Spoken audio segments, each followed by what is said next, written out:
75 वर्ष की साल जब उड़ी जाती है तो उसका अर्थ ये होता है कि अब आपकी आयु हो गई, अब जरा बाजू हमको करने कि 11 सितंबर को मोहन भागवत खुद 75 के हो रहे हैं और 17 सितंबर को नरेंद्र मोदी जी 75 के हो रहे हैं। मैं अक्सर सोचता हूं कि अगर नरेंद्र मोदी जी सियासत में न होते तो क्या करते, कहां होते। देश की जनता को कि 75 should be the last age, तो याद दिला रहे हैं वही है। आपस में जो भिड़ंत चल रही है वो सामने आ रही है। मैं जब मर जाऊंगा तब भी पहले लोग पत्थर मार के देखेंगे कि सचमुच मर गया। मग ते असं म्हणाले 75 वर्ष का आपने किया, लेकिन मैं इसका अर्थ जानता हूँ। 75 वर्ष की साल जब उड़ी जाती है तो उसका अर्थ ये होता है कि अब आपकी आयु हो गई, अब जरा बाजू हमको करने। म्हणजे त्यांच्या गौरवाकरता गौरवाचा भाव मनात घेऊन सगळं होतं, त्याच्यात तो गौरव आपल्याला चिकटू नये ह्याची ते स्वतःच काळजी घ्यायची आणि असा विनोदाचा सुरा चालून तो चिकटणारा गौरव सगळा सोडून बाहेर टाकायचा। दोस्तों, कल मोहन भागवत जी ने एक खुशखबरी दी। अक्सर वो खुशखबरी देने के लिए नहीं जाने जाते, लेकिन कल दी। उन्होंने कहा कि 75 साल का होने के बाद इंसान को किसी और को मौका देना चाहिए। अभी खुशखबरी क्यों है? खुशखबरी ये इसलिए है कि 11 सितंबर को मोहन भागवत खुद 75 के हो रहे हैं और 17 सितंबर को नरेंद्र मोदी जी 75 के हो रहे हैं। मैं अक्सर सोचता हूं कि अगर नरेंद्र मोदी जी सियासत में न होते तो क्या करते, कहां होते। मुझे लगता है वो बॉलीवुड में होते। खैर, अब वो बॉलीवुड में तो नहीं गए, तो बॉलीवुड तो बच गया, लेकिन देश नहीं बच पाया। 11 साल से जो इस देश की हालत की है, संविधान की हालत की है, संवैधानिक संस्थाओं की हालत की है, अब 17 सितंबर को उससे हमें निजात मिलेगी और 11 सितंबर को भी निजात मिलने का पहला कदम होगा, क्योंकि इसी की जोड़ी है, दो जोड़ी है इन दोनों की।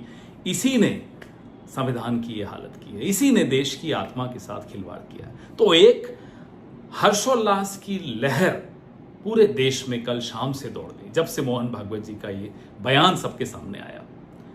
तो आप सब खुश हो जाइए, क्योंकि भारत की आत्मा के, भारत के संविधान के अच्छे दिन आने वाले हैं, क्योंकि नरेंद्र मोदी और मोहन भागवत जाने वाले हैं। जय हिंद, जय संविधान, जय भारत।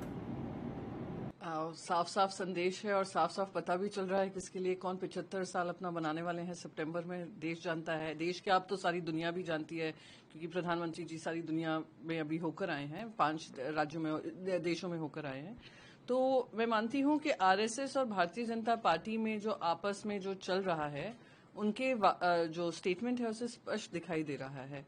और 75 साल का जो एज लिमिट था, वो खुद भारतीय जनता पार्टी ने जब सरकार बनाई थी 2014 में शुरुआत की थी, जहां पे जो 75 साल के ऊपर थे उन सबको मार्गदर्शक मंडली में डाल दिया था।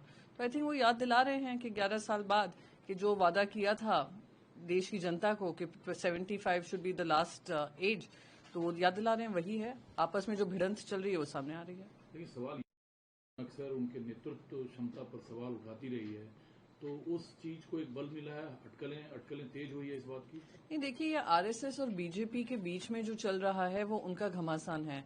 उससे क्या फॉल आउट होगा ये कोई किसी को पता नहीं है। पर जो 75 साल का जो नॉर्म था वो इन्हीं ने शुरुआत की थी, विपक्ष ने तो दी नहीं थी, इन्होंने ही शुरुआत की। फिर खुद ही कुछ लोगों को उसमें डाला था मार्गदर्शक मंडली में। फिर जब अपने पे आ रहा है तो कहीं ना कहीं भूल रहे हैं, तो वो आरएसएस ने याद दिलाया। पर मैं इसमें कुछ ज्यादा टिप्पणी नहीं करना चाहूंगी, क्योंकि ये आपस के दो परिवारों की लड़ाई है और परिवार की लड़ाई में हमें किसी तरीके की जो पंचायत होती है वो करने की जरूरत नहीं है। 2025 सितंबर में बात है तो शायद वो अपने लिए भी कह रहे हों। तो वही मैंने कहा, सितंबर में किसकी बर्थडे है वो सभी जानते हैं, कौन 75 का हो रहा है। भागवत साहब हों, बाकी कोई हों, उन्होंने कुछ स्टेटमेंट बोला है, उसको वो याद दिलाया है। तो मैं नहीं मानती हूँ, जैसे मैंने कहा कि हमें कोई पंचायत करना जरूरी है, वो आपस में ही लड़ भिड़ लें, निर्णय ले लें और देश की जनता को अवगत करें क्या निर्णय है। बिहार के मतदाता उसे आप किस नजरिए से देखती हैं? वो मतदाताओं की जीत है, अपोजिशन की जीत है, या चुनाव आयोग की जीत है? मुझे तो लगता है ये सुप्रीम कोर्ट की जीत है, क्योंकि जिस तरीके से सुप्रीम कोर्ट ने एक निर्णय लिया, वो एसआईआर का जो सर्वे है वो कंटिन्यू होगा, पर उन्होंने कुछ ऐसे डॉक्यूमेंट्स जो अब तक एक्सेप्ट नहीं करे थे, जैसे आधार हुआ, आधार को एक्सेप्टेंस दिया है उन्होंने, और फाइनल डिसीजन जो है वो अभी पेंडिंग है। तो मैं मानती हूं कि इसमें खास करके जनता का जरूर फायदा हुआ है, क्योंकि आधार के जो आधार दिखा रहे थे उनका नाम खारिज किया जा रहा था, कह रहे थे डोमिसाइल सर्टिफिकेट लाइए। अब उसको मान्य किया है तो उसको हम वेलकम करते हैं। पर मेरे हिसाब से इलेक्शन कमीशन ऑफ इंडिया को इस समय पर इलेक्शन से 5 महीने पहले ये पूरी एक्सरसाइज करने की जरूरत क्यों पड़ी? क्या उनको पता नहीं था बिहार में इलेक्शंस आ रहे हैं? क्या ये प्रक्रिया पहले नहीं हो सकती थी? तो लोगों के मन में शंका डालना, और महाराष्ट्र में हमने उसका फॉलो आउट देखा है, और अब खुलेआम ही करना कहीं ना कहीं दिखाता है कथनी और करनी में अंतर है। जो 2-3 डॉक्यूमेंट सुझाव उन्होंने दिया है, तो कंसर्न आप लोगों का यही था, लेकिन डॉक्यूमेंट जो हैं उसे वैलिड माना जाए। लेकिन चुनाव आयोग को तो एक तरीके से एसआईआर को कंटिन्यू रखने के लिए सुप्रीम कोर्ट ने कहा, तो ये विपक्ष के लिए झटका नहीं है, ऐसा बीजेपी कह रही है। जैसे मैंने कहा कि हाँ, पूरा एसआईआर जो था उसको खारिज ही करना चाहिए था, पर सुप्रीम कोर्ट ने जो कहा है, जैसे मैंने कहा, विक्ट्री तो ये सुप्रीम कोर्ट की लग रही है। तो सुप्रीम कोर्ट ने कोई निर्णय लिया है, उसका पालन सभी करेंगे, उसको रिस्पेक्ट सभी की जिम्मेदारी है। पर हाँ, ये पूरी जो एक्सरसाइज है वो दिख रहा है किस वजह से रखी है। मैं बार बार बोल रही हूँ, महाराष्ट्र में जो पर्दे के पीछे काम हो रहा था वो अब सरेआम हो रहा है। पर सुप्रीम कोर्ट ने टर्म्स एंड कंडीशंस बढ़ा दिए हैं, और जो लोगों को आधार के अनुसार उनको खारिज किया जा रहा था, उनको वापस भेजा जा रहा था, डोमिसाइल सर्टिफिकेट मंगवाया जा रहा था, और वही डोमिसाइल सर्टिफिकेट आधार दिखाने पे मिल रहा था, तो उन्होंने उसको खत्म किया है। तो I think win win situation है सभी के लिए। बट अगेन इलेक्शन कमीशन के लिए एक अलार्म है कि जनता अब आप पे भरोसा उनका उठ रहा है।